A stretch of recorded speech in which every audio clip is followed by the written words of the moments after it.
Aloha! Welcome back, kids, and anybody else that might be tuning in. I want to say, first of all, Happy Easter! It's Easter. It's Easter Sunday. Happy Sunday. Happy Easter Sunday for all of you that are tuning in at this time, whenever that might be. Might be in July or August. Might be in Christmas. Could be any time, but we're doing it on Easter Day, or day's over. I fed the cats, so we shouldn't have a problem there. And we're gonna go. Well, the thumbnail, the thumbnail is, what does Easter mean to you, kids? That's what Uncle Martin wants to know. What does it mean to you? I already asked you what Christmas meant to you. That was episode 57. Where Dad thought outside the box on presents. Yeah. Well, Uncle Martin's asking, what do you think about Christmas? Easter. Well, I can feel you kids. You kids are saying, Easter eggs, Easter eggs, we want Easter eggs. Well, you probably already have your Easter eggs. Now it's just a matter of make sure you put them in the refrigerator.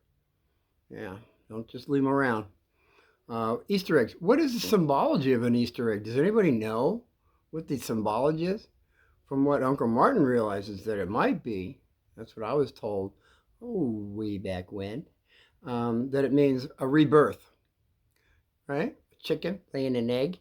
There's a rebirth going on here, right? Yeah. And what else, kids? What else does it mean? What else? Yeah, Easter Bunny. Chocolate Easter Bunny. Yeah, isn't it interesting? Candy. It's very important, kids, after your chocolate Easter Bunny, that you brush your teeth. So you got two things that you probably really recognize as the main thing for you, but then there's other people on this planet, Terra, for terrific or terrible, that say that there was a person here that did some magnificent things, and on this particular day, Easter, he well, there was a sad story involved with Jesus, and the sad story is that, well, Palm Sunday was last Sunday, and I know I should have hit that one, but okay. Jesus just got Lazarus. He brought Lazarus back to life. Now, everybody got pretty excited about that, so they wanted to find out more about Jesus. So, on the way, by the way, he got on a not on a horse or a stallion. He came into town on a donkey, and as he was coming into town, everybody's throwing down palm leaves. And the people that ran out of palm leaves, they took off their jacket and they put it down. They were just, they were just wanting to know more about him. And he told some stories. And after that, I guess the priests that were in charge, the chief priests, were seeing that most of the people were leaving them and going to hear other stories. So they plotted against not only Lazarus, but also Jesus. And that's how he ended up dying, because he was telling the truth. And sometimes, kids, when you tell the truth, people aren't very happy to hear it. And well, he had a cross that he had brought to get crucified on.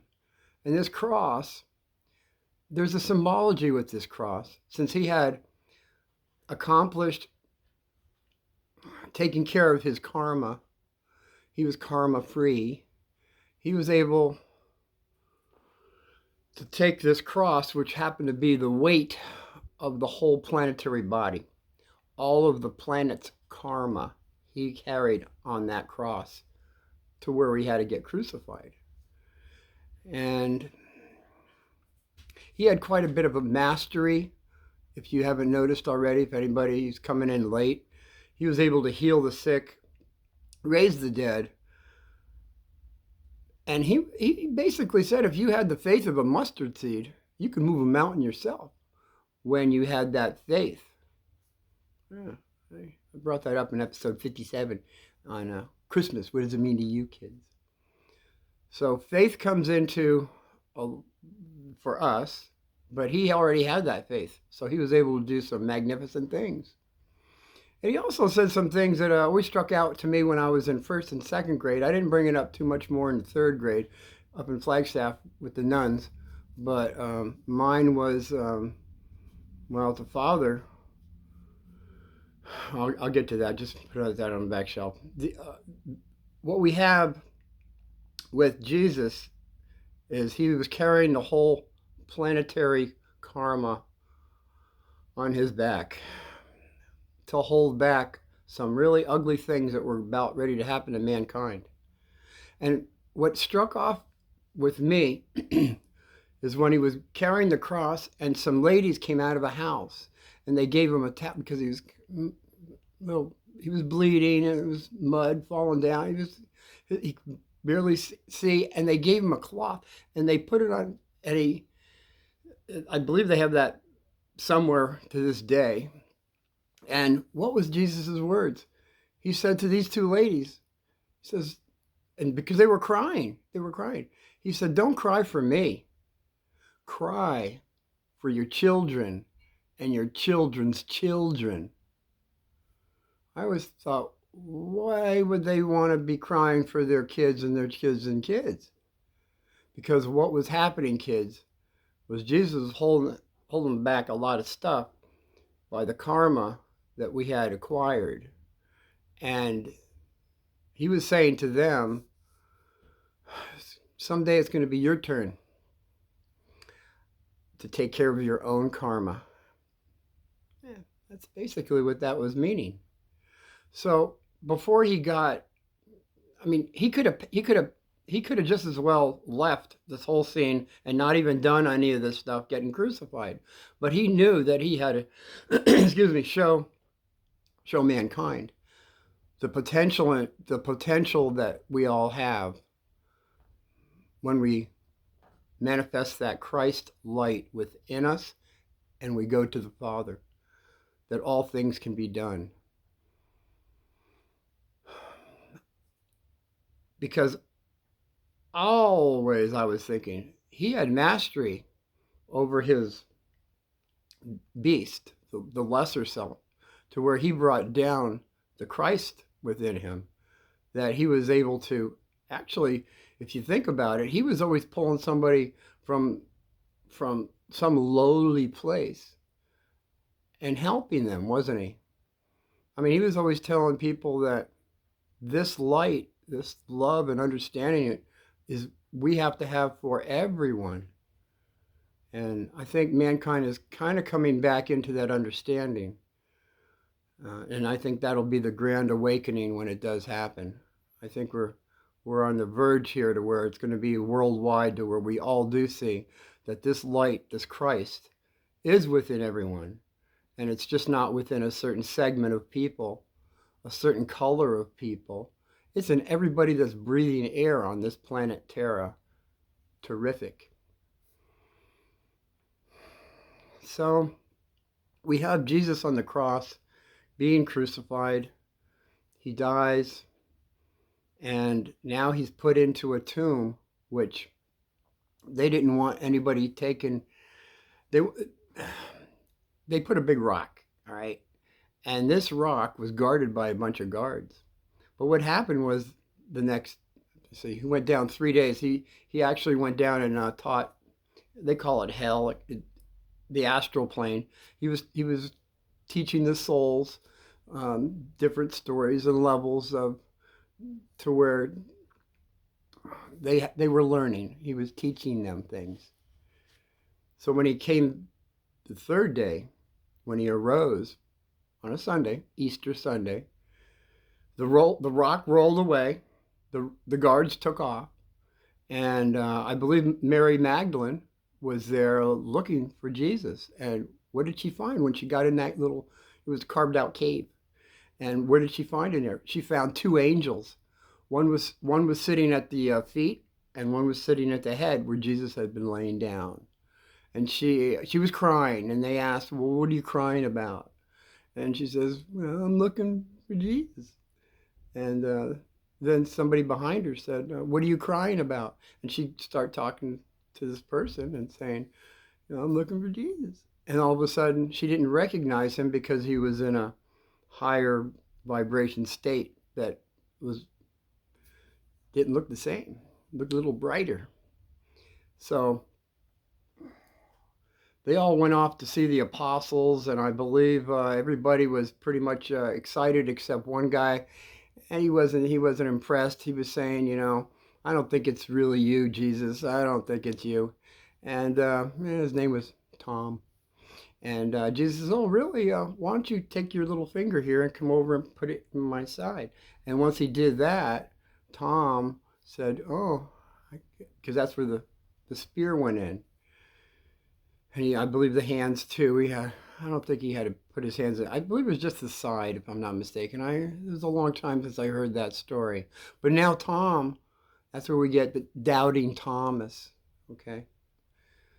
He was now a believer. And sometimes that's what it takes, kids. For us to really go through our senses, to really feel, see, hear, before we believe something. And that's where faith comes in. Some people just don't need to have all those senses. They just have the faith. And that's what we're here to learn, kids.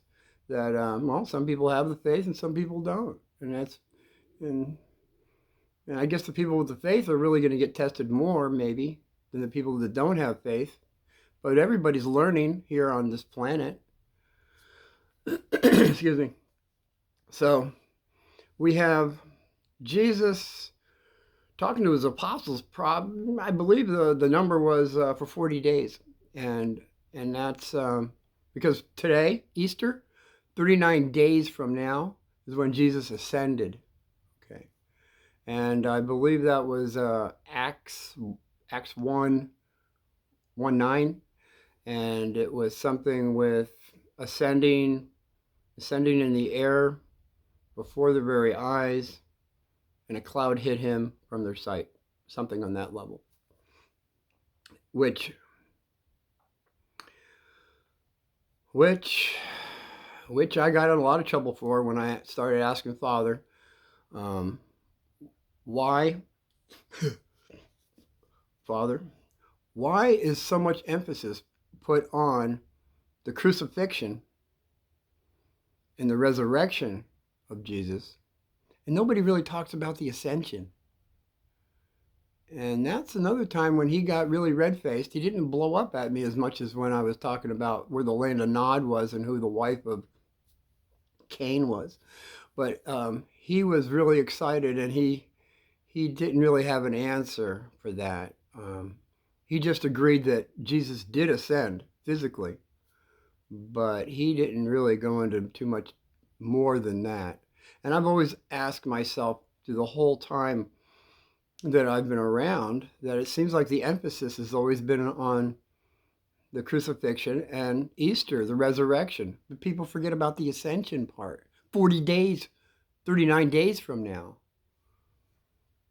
And another thing that always struck out on me, when Jesus said to have the faith of a mustard seed, you can move mountains, and the mountain will move because you have faith. And he also said to be my twin, to be my twin. Why do you say twin? I know I can feel some I know there's a few twins watching me right now. Now, I'm not talking about just twins that came out, whatever, I'm talking about twins that mom and dad, your guardians, cannot even tell you apart. That kind of twin. I believe that's what Jesus is saying, to be my twin, to mirror me, to do what I've been doing. And he actually did say, you can do as I, and even more, when you go unto the Father. Because he was always saying, I of myself can do nothing. It is through the Father that all things are done. See, people were always trying to put him up on a pedestal for doing things, and he never took credit for it. He said it wasn't me.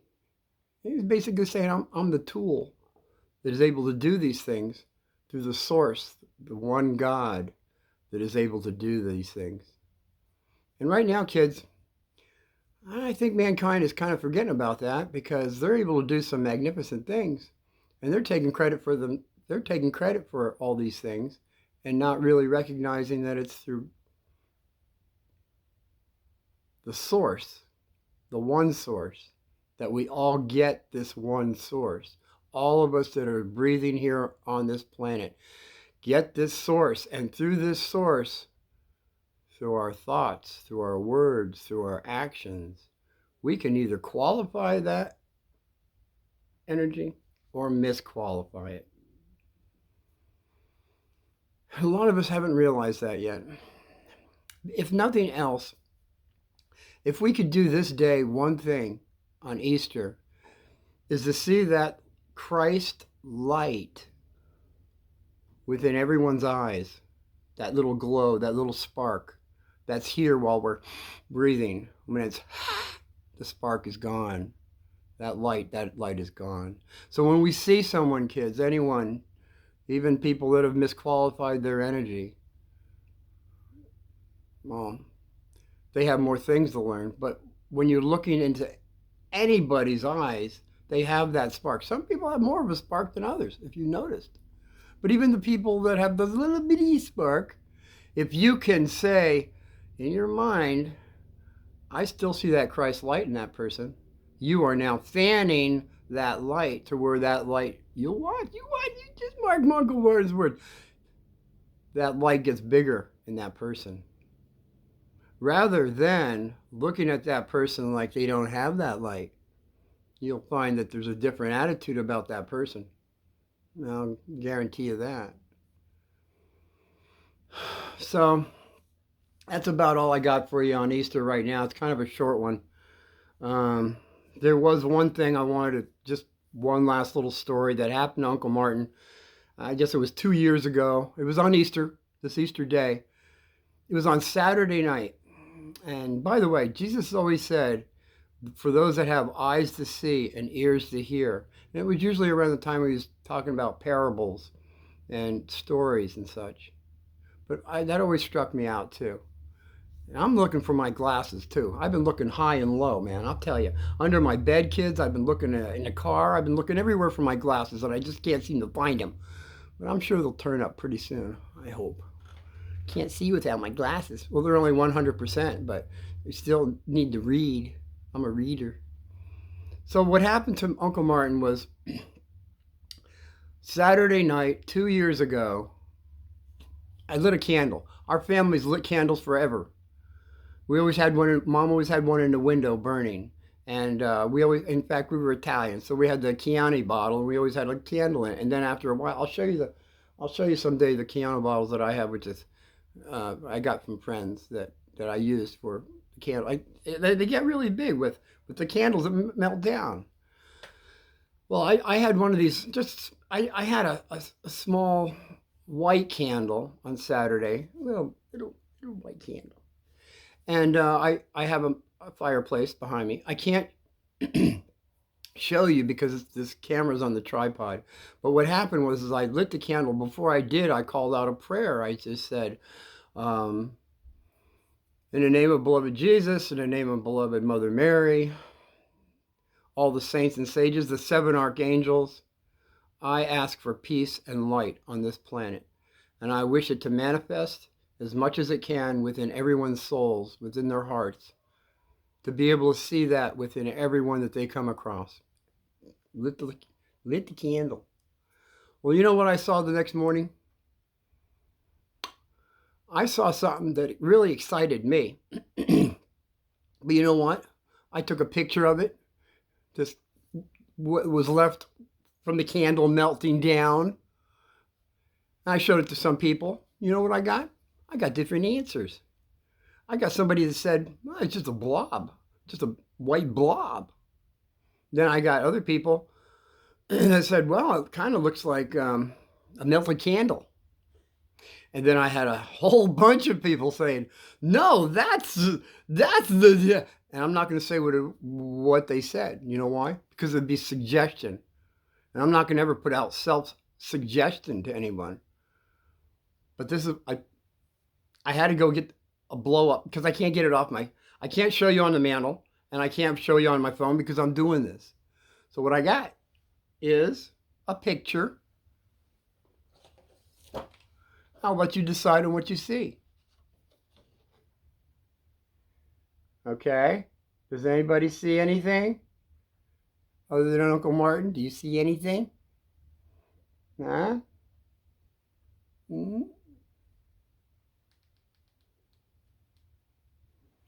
I'm feeling that people are saying, they don't see anything because it's just, it's not big enough. So I got something for you. I got something for those people.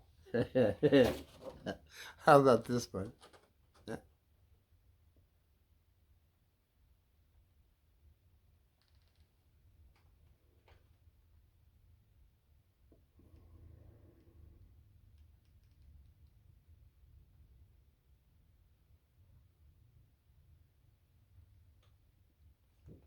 What do you think?